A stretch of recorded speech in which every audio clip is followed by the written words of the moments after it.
अगर आपकी कुंडली में आपका सप्तमेश पंचमेश यानी पंचम भाव का स्वामी अगर आपके सेवंथ हाउस यानी कि सातवें भाव में हो, सप्तम भाव में हो, तो आपका प्रेम विवाह के योग बन जाएंगे।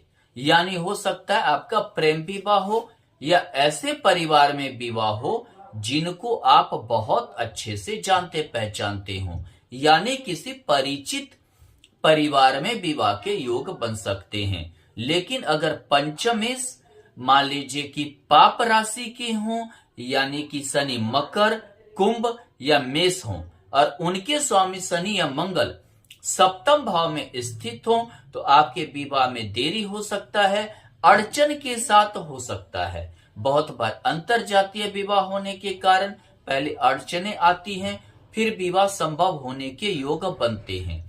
कभी कभी ऐसे भी स्थिति आपके साथ आ सकता है। यहाँ पर आप व्यापारिक साझेदारी बहुत अच्छा होगा। आपका जो पार्टनर होगा, व्यापारिक पार्टनर होगा, जो व्यापार आपके साथ करेंगे वो आपको बहुत ज्यादा लाभ देके जाएंगे। यानी कि अपने से तृतीय यानी उनका जो पराक्रम होगा, उनका जो सामर्थ्य होगा, उनका जो समझिए कि योजना होगी वो आपके काम आएगा और आप उस योजना के तहत, उसके बनाए गए योजना के तहत, उसके लगाए हुए पराक्रम के साथ, बाहुबल के साथ आप उन्नति ज्यादा करेंगे। यानी कि पार्टनर आपको कुछ न कुछ हमेशा देकर जाएगा, समृद्धि देके जाएगा। यहां पर अगर देखें तो आप विदेश यात्रा कर सकते हैं, विदेश में बस सकते हैं, विदेश में व्यापार करने के योग बनेंगे, विदेश में रहने के योग आपके प्रबल हो सकते हैं।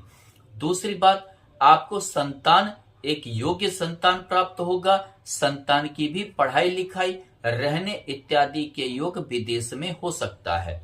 इसको अगर सेवंथ हाउस को देखें, अगर फिफ्थ हाउस का लॉर्ड है, तो यानी कि आप मैरिज ब्यूरो का व्यापार अगर करते हैं, अगर आप इवेंट का करते हैं, टेंट हाउस का करते हैं, बारात घर का करते हैं या शिक्षा से संबंधित व्यापार करते हैं, तो आप बहुत उन्नति करने वाले हैं। यानी कि शिक्षा से संबंधित हुआ, कोई चीज का समझिए कि प्रेरणा से संबंधित, यानी कि योगा, जैसे अध्यात्म, योगा इत्यादि से रिलेटेड, जहां पर कुछ ज्ञान या कुछ मतलब की प्रेरणा हासिल हो, वैसे किसी व्यापार की ओर अगर आप जाते हैं तो आप बहुत उन्नति करेंगे और बहुत आप प्रगति करने वाले हैं। खासकर अगर शुभ ग्रह गुरु जैसा ग्रह हो तो और ज्यादा प्रगति होगी। धन्यवाद।